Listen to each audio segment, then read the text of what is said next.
నటి, బీజేపీ నేత మాధవీలత ఏడుస్తూ సోషల్ మీడియాలో పెట్టిన ఓ వీడియో వైరల్ అవుతోంది.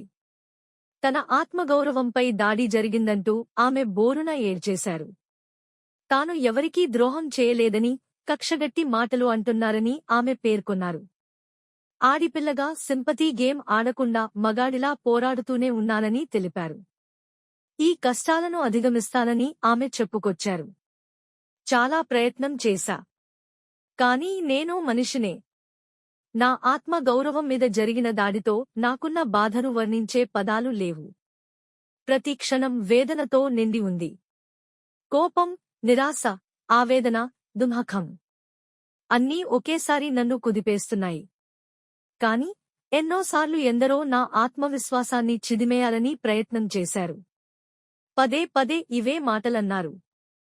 ఎవరో వస్తారని ఎప్పుడూ ఆశపడలేదు. సమాజం కోసం నేను సైతం అనుకున్నా.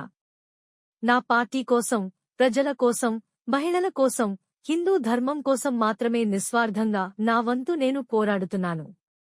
రూపాయి తీసుకున్నది లేదు. ఎవరికీ ద్రోహం చేసింది లేదు. మోసం చేసింది లేదు. కాని కక్షగట్టి మాటలంటూ ఉన్నారు.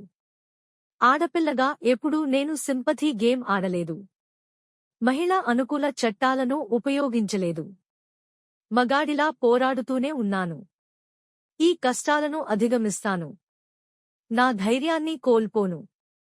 నాకు కుటుంబం, స్నేహితులు ఉన్న సరే నా అభిమానులు, సోషల్ మీడియాలో నన్ను ఫాలో అవుతున్న ఎందరో శ్రేయోభిలాషులు ఉన్నారు. నా బాధని మీతో పంచుకున్నందుకు క్షమించండి. మీ ప్రేమ, అభిమానం, ఆశీర్వాదాలు నాకు శక్తిని ఇస్తాయి అంటూ మాధవీలత వీడియో పోస్ట్ చేశారు. కాగా మాధవీలతపై తాడిపత్రి మాజీ ఎమ్మెల్యే, మున్సిపల్ చైర్మన్ జేసీ ప్రభాకర్ రెడ్డి తీవ్ర వ్యాఖ్యలు చేసిన విషయం తెలిసిందే. ఆమెకు ఎలాంటి గొప్ప పేరు లేదని, ఒక ప్రాస్టిట్యూట్ అని వ్యాఖ్యానించారు. దీంతో జేసీ వ్యాఖ్యలపై బీజేపీ నేతలతో పాటు పలువురు ఆగ్రహం వ్యక్తం చేశారు. దాంతో తాను ఆ వ్యాఖ్యలు చేయాల్సింది కాదంటూ తన మాటలకు చింతిస్తూ ఆయన మాధవీలతకు క్షమాపణలు చెప్పారు.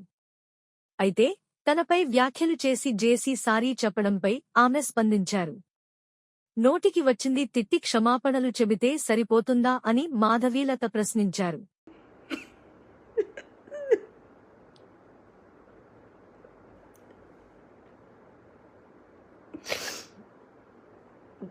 చాలా ట్రై చేశా. నార్మల్గా ఉందామని, కానీ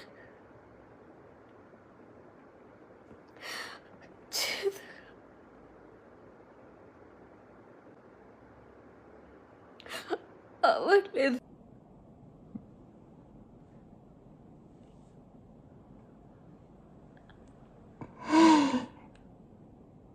సబ్డ్యూట్ కాస్ట్, బజరంగ్ దళ, ఇంకా ఏంటంటే ఉన్నాయా, పరిషత్.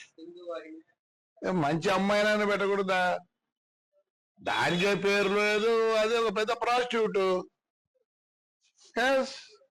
మా ఊర్లో ఒక 2 నెలలు సినిమా షూటింగ్ చేసినారు. నన్ను పర్మిషన్ అడిగినారు. గాయత్రిది మా లెక్చరర్ ఇల్లు చూసినారు. మా సూర్యమణి ఇండ్లు వాడినారు. మంచిదన్నాన్ని పెట్టండి. ఆడవాళ్ళకి ఎంత జిగుత్సాకరంగా ఉందంటే మీరు పెట్టిన ఆ లేడీ చూసినారు కదా, రోజా పువ్వులు వేసుకుంది. ఫోటో పెట్టినారు కదా మా వాళ్ళు కూడా.